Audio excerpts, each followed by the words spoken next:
I was invited recently to speak at the healthcare conference of ANDI, the National Business Association of Colombia, held in Cartagena, Colombia. My topic was healthcare financing in Colombia, and in particular a study that we completed 3 years ago for the Colombian Health Ministry. Here I am with some new friends, Drs. Ramon Castano, Marcia McDeese, Richard Barker, and Olga Quintero. I was fortunate also to run into an old friend, one of the originators of risk adjustment, Professor Wijnand van der Ven from Erasmus University in the Netherlands. Healthcare today faces many challenges: rising costs, shortage of personnel, aging populations, and cybersecurity threats. I was recently asked what was the major driver of rising healthcare costs and how to control them. Unfortunately, if there were a single source of costs, we could plug the hole, but healthcare costs are more like a series of faulty pipes with leaks everywhere.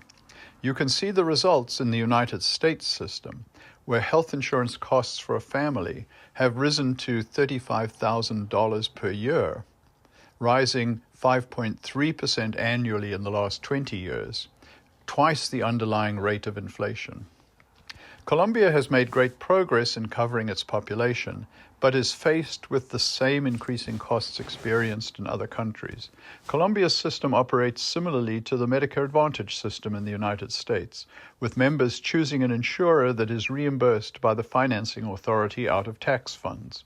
However, reimbursement is based only on member age and sex, with uncontrolled reimbursements outside of the budget for certain extra expenses, which are straining the overall finances. Around the world, there are some common themes. Costs are rising everywhere, chronic shortages of capital stifle innovation, and in some countries, safety net systems are growing.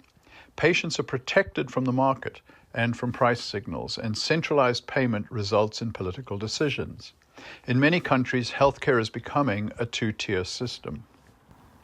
In 2021, we were engaged by the Health Ministry to evaluate the current healthcare reimbursement and budgeting system, Project ESTRAS.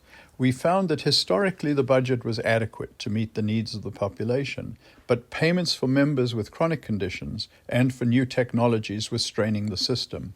We made two major recommendations. One, we developed a new condition-based risk adjustment system to address the extra budget reimbursement for chronic condition patients.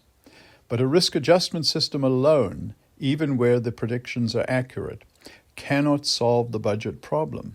So our second recommendation is to implement a new budgeting system to more accurately estimate the needs of patients.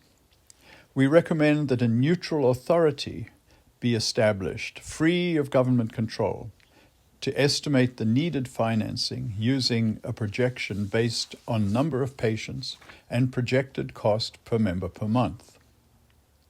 Projected costs in turn would be based on projections of the population average risk score, its service utilization, and unit costs for services. We conclude that no system can be successful without adequate funding.